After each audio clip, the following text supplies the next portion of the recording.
Wow.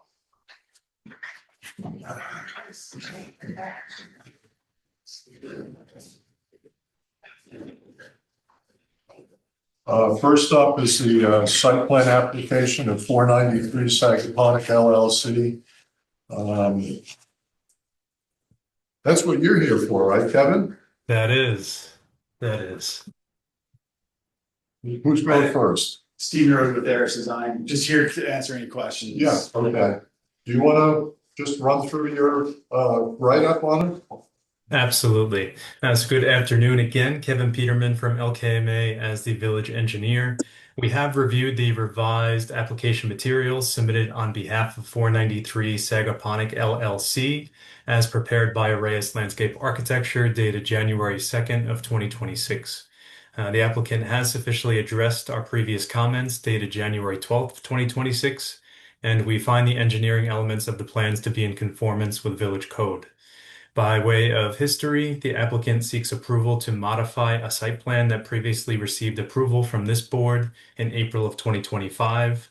The revised design appears to focus on providing redundant drainage control around the new residence. Our previous review requested that the applicant provide a bit more information on the proposed berms located on the east and west sides of the property, as well as provide some more detail on the drainage of the sunken terrace. The applicant has labeled the berms with contour elevations and has indicated that the creation of the berms will serve to minimize the amount of material to be exported from the site. We find this approach to be reasonable, and it appears that the proposed berms will not have a significant adverse impact on village drainage patterns. The applicant also provided additional details on the drainage design of the sunken terrace, which we find to be suitable. We also note that the applicant proposes a net cut or export of approximately 4,425 cubic yards of material, which may require an exportation permit from the building inspector. Assuming the applicant has addressed all outstanding comments of the village planner and the village board, we do recommend that the subject application be considered for site plan approval with two conditions. The first, that an acoustic barrier be installed around the tennis court in accordance with Village Code 245, Section 34T. This barrier would be designed and constructed in a form that would be acceptable to the building inspector. And condition number two, that the applicant be responsible to repair any damages to the right-of-way incurred as a result of the subject application. Outside of these items, I am available to answer any questions the board may have. Questions? Anyone have questions? No. Yes? No. Oh. Yes, we're good. Okay. I think you got it all. It's nothing too complicated. Yeah. Okay. There's a couple of conditions. And other than that, I guess I'll make a motion to approve. I'll second I'm that. not gonna do the resolution that's in the. Oh, you want me to read that? Come on. I don't want you to read the whole thing there, but just the important part. Okay, the Now, resolution's therefore, included, but. or you can read it right into the record, I'll deem it read into the record. I mean, and I will send you a full copy. So you'll have all the language and the conditions that are in that resolution. okay, I made a motion. Do I have a second? All in favor? Is that you, Mark? That was. Yeah, thank you. Thank you very much. Thank you. Yep. Appreciate it. Okay. Are we done with Kevin already? We are, unless you want them to hang out for the parking, other than that, Okay, we are done with them. yeah, I don't think, we have, the people looked at the parking, I mean, that's been run over 100 times. We just have to approve it. Yeah, yeah. Okay, Kevin? Thank you very much. Appreciate your work. Of course, it's my pleasure. I will see you all very soon. Take care. Thanks, Kevin. Yeah. Thanks, John. Next up is the Wolford Trust subdivision performance bond. They haven't developed property, which is nice. There's always a hope that someday they may pull the plug on the subdivision. So they're asking us to approve the extension of the performance bond for another 2 years, which I think is good news instead of putting a road in. So I'll make a resolution. We've got a whole resolution printed in here. I'll deem that read. Second, Yeah, all in favor? Aye. Aye. Very good. Okay, agricultural housing, the Topping Farm LP. We have a resolution to approve it subject to a whole bunch of conditions, but they're really conditions just pointing out what's in our code. I don't know if you have any words you want to say about that at all, or? It's just it is an unusual application for us, and what this resolution proposes to do is to balance the requirement that to encourage agricultural use, and knowing that they needed on-site people to supervise, especially live animals, that the property remains in agricultural use, and that the property itself, and that the building is actually only occupied by people actively engaged in agricultural use for that property. And there's an annual attestation for that. Correct. Yeah, There are time stipulations sequences to that. where- One of them is annual, and another one is every 3 years. Yes. Right, they have to show that the people in the housing are working on that farm specifically, not any farm, but that farm. So it's actually attached to that horse farm. I mean, they've done quite a bit to preserve that property, which is a great thing. Yeah. I mean, I was afraid at some point they might divide it up, and, I mean, they did what is divided, but actually put huge Right. houses on it. And it's a beautiful piece of property, and even though everything is kind of tight, juxtaposed because of the preservation, actually some of the, I think, variances they need are predicated on the fact that they preserve the property around it, so, Correct. yeah. And while the property itself doesn't meet the dimensional setbacks that we require, there were arguments that were made for it, and they're prepared to make their application to the zoning board. So one of the conditions this board is doing is referring the dimensional application to the zoning board for their review. Okay. I mean, normally we would have them require that they put the housing in the existing barn. But they preserve the barn, they put a covenant on it, and so they can't use that for housing. So this old structure they're gonna renovate. Anyway, I will deem that motion ready. To approve the, Can I ask a question? Yeah, sure. How do we enforce that people living in that?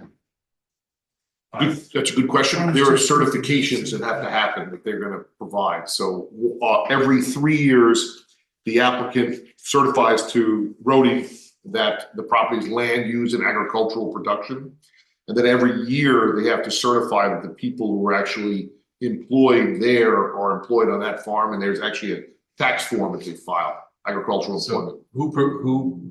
So how mechanically is that done? Do they have- And Rhodey will set an annual anniversary date for the permit, and then either you'll do a reminder or they'll have to come in and do it themselves.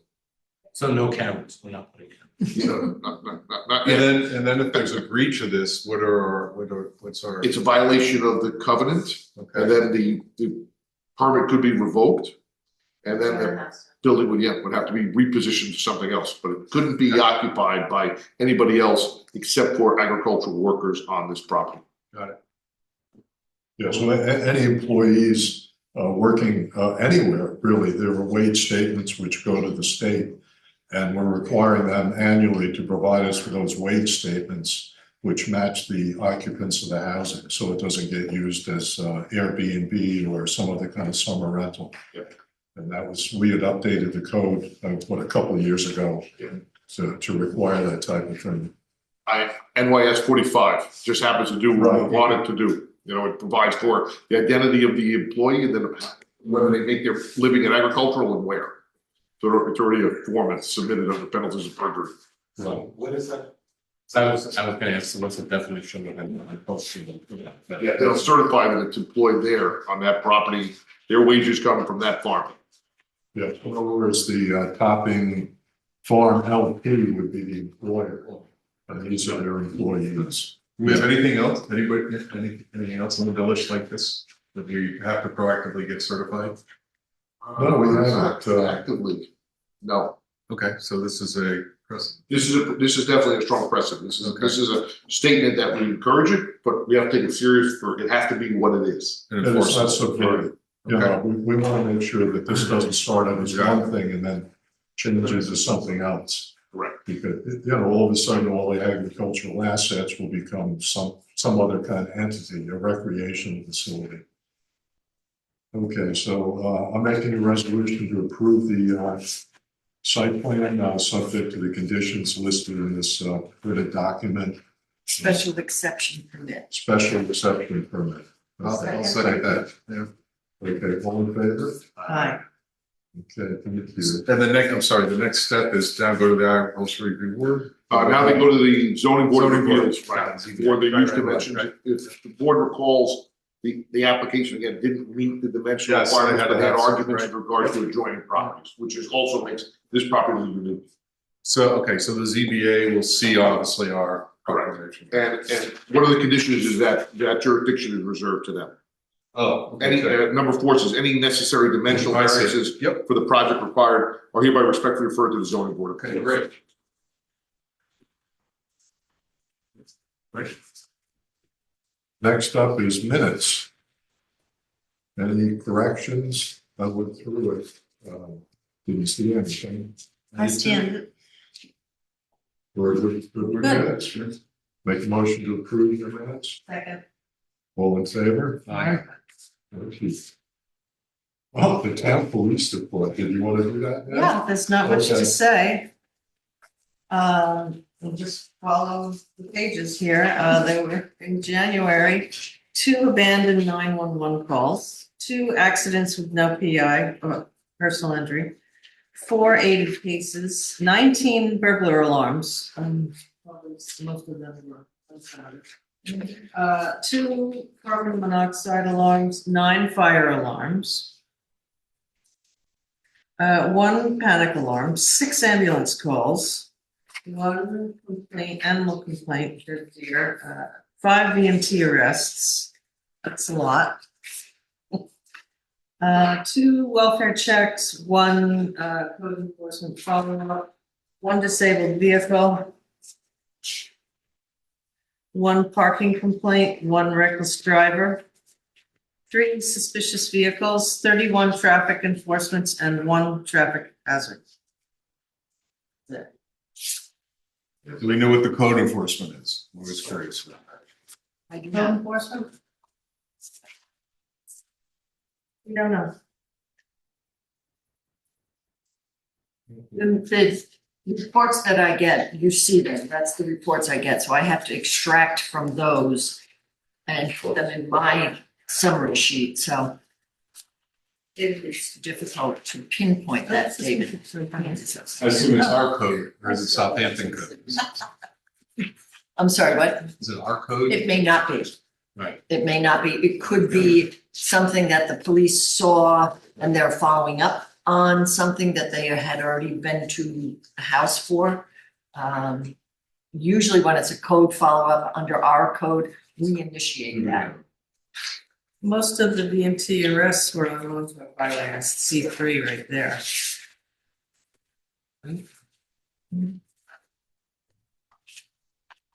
Okay. Thank you. You're welcome. Next up is to approve awarding a contract to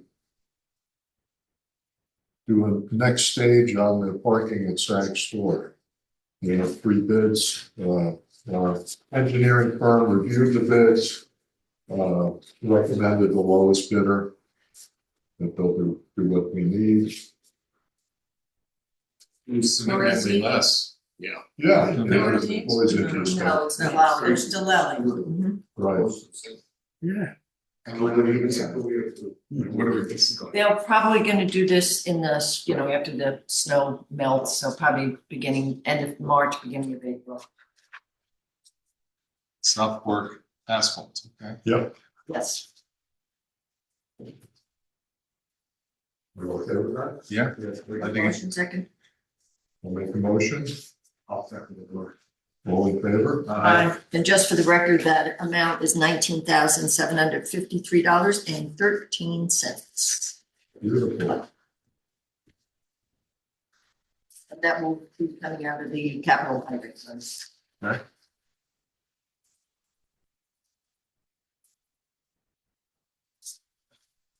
We've got the draft local law for the change in the lighting code. We need to set a public hearing for that, correct? We do. They're on March 18th, 3 o'clock in the afternoon. I'll make a motion to set that public hearing. Second. All in favor? Aye. Okay, thank you. Okay, Rody and I attended a presentation by the U.S. Golf Association. The U.S. Open's coming up.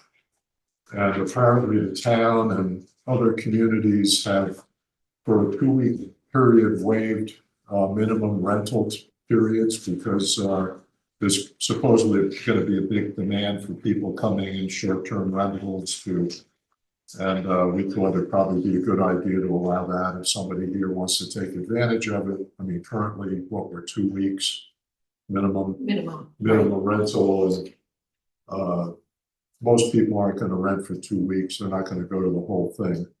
So we allow, tourists, if somebody has a room they want to rent. Supposedly there are a few people. I don't know them, but anyway, any discussion of that? When is it? June. June 18th through the 23rd. But I put the dates for the waive of that 2-week time frame from that Friday, which is, it's in the resolution, I think it's July, 18th to the 21st. Right, that's the open, that's Thursday to Sunday. 12th to the 23rd. Right, and that June 12th, it's a Friday, they start practice on Monday, that people attend. And then June 23rd, just 2 days after they close it up in case somebody is there just for the Sunday. Yeah. That was my theory on that. Yeah, it might be workers. There might be workers here before or after. So, anybody have a problem with that? No, I think it's great. I Yeah, think it's a great idea. Okay. I'll make a motion to approve that code change, and that's just for a 2-week period. Right, and it's a temporary, Yeah, obviously. temporary. So we're not doing it by local law, so we're not changing it in the code. It's just something the board approved for that very defined time frame. So my office will just, if someone comes in, we'll waive that 2 week because of the resolution that you're adopting. I'll second that. All in favor? Aye. Okay.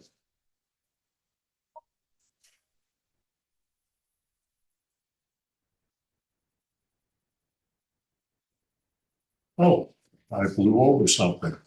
Cyberphonic management. Oh. Did you want to say? Yeah, just a couple things. We obviously are going to be sending out letters to the residents shortly. And this is the newly initiated fundraising project entitled the Sagaponic Land Fund. This is in conjunction with the Maconic Land Trust, where people can make donations specifically for Sagaponic potential purchase of development rights, open spaces, anything for preservation specifically within the village of Sagaponic. This will be a tax exempt potential contribution for any potential donators. It's up and running, and we'd have to start the marketing process. Sounds good. Thank you. And Dave is the guy who worked on getting this through the Maconic Land Trust. Appreciate it. Thank you. Hopefully we'll raise some money. Yep. Let's see, financials. Building permits have been good. Our expenses have not exceeded budget. So financially, we're doing well. Anybody see anything odd in the books? I mean, things look good to me.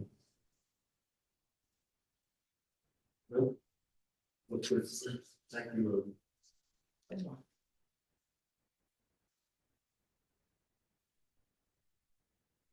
Gonna pay some bills then? Yeah. Okay. I'll make a resolution to expend from the general fund $52,873.08. Second. Second? Second. All in favor? Aye. Thank you. Make a motion to expend from the tree fund $15,000 even. Second. All in favor? Aye.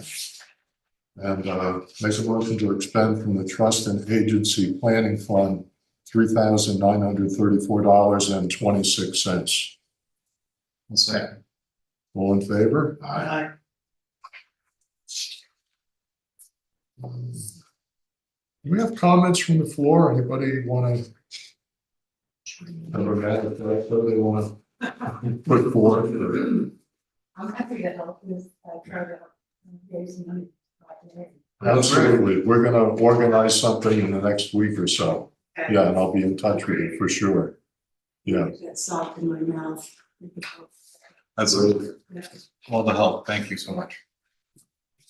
It has a special basket that you'll get. Long hand. No, I'm thinking more, you know, you talked about this, get the children from the SAG school to do something.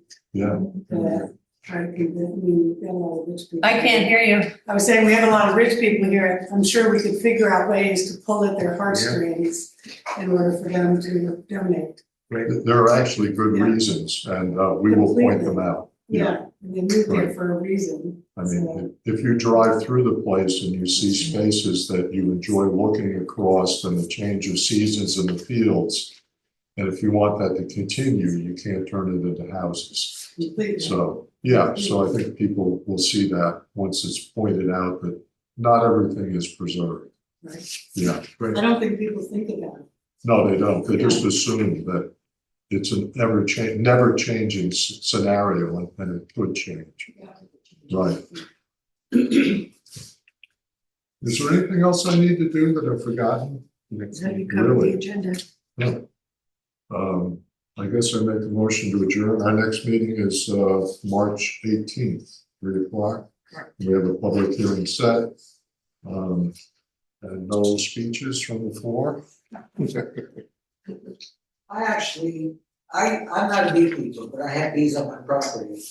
And I brought honey for the board members. It's not like sucking up to the board. I asked for nothing. I have no life. I come every month. But I have honey to give them. You're trying to sweeten us up. Thank you. That's good. Much appreciated. Thank you. I make a motion to adjourn. Second. Okay, all in favor? All right. Okay.